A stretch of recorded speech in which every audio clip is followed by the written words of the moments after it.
প্রিয় ভিউয়ার সকলকে জানাচ্ছি আমার সালাম। আমি মোহাম্মদ ইমাম গাজেলি সোহাগ, পরিচালক ফিউচার ওয়ার্ল্ড। দর্শক, আজ কথা বলবো এমন একটি দেশ, যে এই দেশটি ইউরোপ কান্ট্রির মধ্যে অনেক সেরা একটি দেশ এবং সেনজেনভুক্ত একটি দেশ, অনেক ধনী দেশ, অনেক উন্নত একটি দেশ, এবং যেই দেশটিতে রয়েছে প্রচুর পরিমাণে বিভিন্ন ধরনের ফ্যাক্টরি, কল কারখানা, ইন্ডাস্ট্রি, এবং যে কারণে এই দেশটিকে বলা হয় একটি ইন্ডাস্ট্রিয়াল জোন, ইকোনমিক্যাল জোন।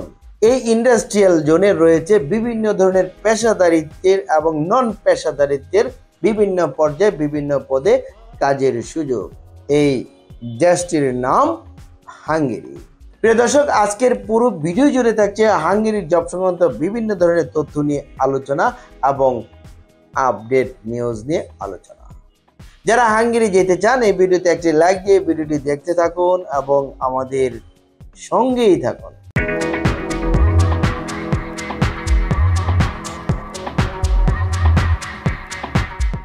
দর্শক, আপনারা জানেন আমরা হাঙ্গেরির জব ভিসা নিয়ে কাজকর্ম করছি। ইতিমধ্যে হাঙ্গেরির বেশ কিছু সফলতা আমরা পেয়েছি এবং বর্তমানে হাঙ্গেরির কাজ করা একেবারেই সহজ, একেবারেই কঠিন। সেটা কিভাবে?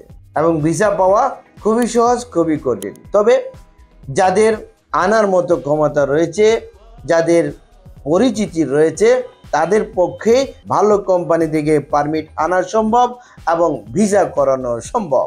প্রিয় দর্শক, আপনারা জেনে আরও বিষয়টি ক্লিয়ার হবেন যে হাঙ্গেরিতে রয়েছে আমাদের নিজস্ব লোক। এই নিজস্ব লোকের মাধ্যমে হাঙ্গেরি থেকে আমরা বিভিন্ন কোম্পানি থেকে ওয়ার্ক পারমিট প্রাপ্ত হচ্ছি, এবং যে ধরনের কোম্পানিগুলো থেকে আমরা পারমিট প্রাপ্ত হচ্ছি, এই প্রত্যেকটি কোম্পানি হচ্ছে establish company, world wide company, প্রতিষ্ঠিত কোম্পানি। আপনারা ধরে নিতে পারেন এই ধরনের কোম্পানি থেকে যে পারমিটগুলো আসতেছে, এই প্রত্যেকটি পারমিট মানে প্রত্যেকটি ভিসা, মানে এক একটি পারমিট মানে এক একটি ভিসা। অতএব আপনারা যদি এই ধরনের প্রতিষ্ঠিত কোম্পানি থেকে পারমিট প্রাপ্ত হন, তাহলে গ্যারান্টেড ভিসা পাবেন, কোনো মিস হবে না, রিফিউজ হবেন না ইনশাআল্লাহ। প্রিয় দর্শক, যারা এই হাঙ্গেরিতে, এই প্রতিষ্ঠিত দেশে, এই স্বপ্নের দেশে যেতে চান, তাহলে এই স্বপ্নের দেশটি কীরকম চলুন একটি ভিডিওর প্রতিবেদন থেকে জেনে আসি হাঙ্গেরি দেশটি কীরকম। মধ্য ইউরোপের স্থল বেষ্টিত দেশ হাঙ্গেরি। দেশটির সীমান্তবর্তী রাষ্ট্রগুলো হলো Ukraine, Romania, Serbia, Croatia, Slovenia, Austria ও স্লোভাকিয়া। নবম শতকে রাশিয়ার দক্ষিণাঞ্চল ও কৃষ্ণ সাগরের তীরবর্তী মজর জাতিগোষ্ঠী অঞ্চলটিতে আসে। মজর জাতিগোষ্ঠীর বংশধর হিসেবে নিজেদের পরিচয় দেয় হাঙ্গেরীয়রা। এর রাষ্ট্রীয় নাম রিপাবলিক অফ হাঙ্গেরি। হাঙ্গেরির আয়তন 93,030 বর্গ কিলোমিটার, জনসংখ্যা 97,80,000।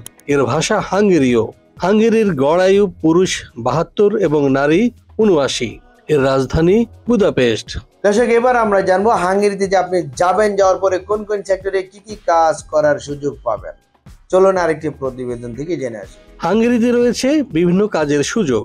এর মধ্যে রয়েছে প্রধানত warehouse maintenance, factory, construction এবং অটোমোবাইল ফ্যাক্টরি। এছাড়াও রয়েছে হোটেল, রেস্টুরেন্ট এবং এগ্রিকালচার সেক্টরে অসংখ্য কাজ। দর্শক, এবার আমরা জানবো হাঙ্গেরিতে যে কাজগুলো করবেন, এই কাজের বিনিময়ে আপনি পারিশ্রমিক কি পরিমাণ পাবেন এবং অন্যান্য আরো কি কি সুযোগ সুবিধা পাবেন। চলুন আরেকটি প্রতিবেদন থেকে জেনে আসি। হাঙ্গেরিতে এসব কাজ করলে ন্যূনতম বেতন পাওয়া যাবে 1,000 ইউরো। প্রতিদিন কর্মঘণ্টা হবে 8 ঘন্টা এবং সপ্তাহে 2 দিন ছুটি। থাকা এবং খাওয়ার বিশেষ সুবিধা। এছাড়াও রয়েছে ওভারটাইম সুবিধা।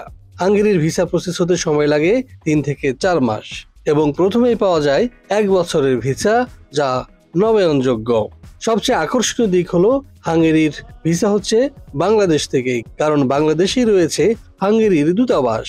প্রিয় দর্শক, এবার আমরা জানবো যারা যাবেন, যেতে হলে ডকুমেন্টস কি লাগবে। চলুন আরেকটি প্রতিবেদন থেকে জেনে আসি। পাসপোর্ট, ছবি, জাতীয় পরিচয়পত্র, জন্ম সনদ, পুলিশ ক্লিয়ারেন্স সার্টিফিকেট, এছাড়াও ডকুমেন্টস সংযোগ করতে পারেন শিক্ষকতা সনদ যদি থাকে, অভিজ্ঞতা সনদ যদি থাকে, সিভি আর বায়োডাটা। প্রিয় দর্শক, আমরা হাঙ্গেরির জন্য প্যাকেজ মূল্য কত টাকা নিচ্ছি আমাদের ডিসক্রিপশন বক্স রয়েছে, এখান থেকে আপনারা জেনে নিতে পারেন। প্রিয় দর্শক, হাঙ্গেরির জব সংক্রান্ত বিভিন্ন ধরনের তথ্য নিয়ে ভিডিওটি ছিল আজকের মতো এই পর্যন্ত। ভিডিওটি ভালো লাগলে একটি লাইক দিতে ভুলবেন না এবং ভিডিওটি শেয়ার করে ভিডিও বার্তা সবার মাঝে ছড়িয়ে দিন। এবং আমাদের এই চ্যানেলটিকে যদি এখনও সাবস্ক্রাইব করে না থাকুন তাহলে এখনই সাবস্ক্রাইব করুন পরবর্তী আপডেট জানার জন্য। ততদিন সকলে ভালো থাকুন। আল্লাহ হাফেজ।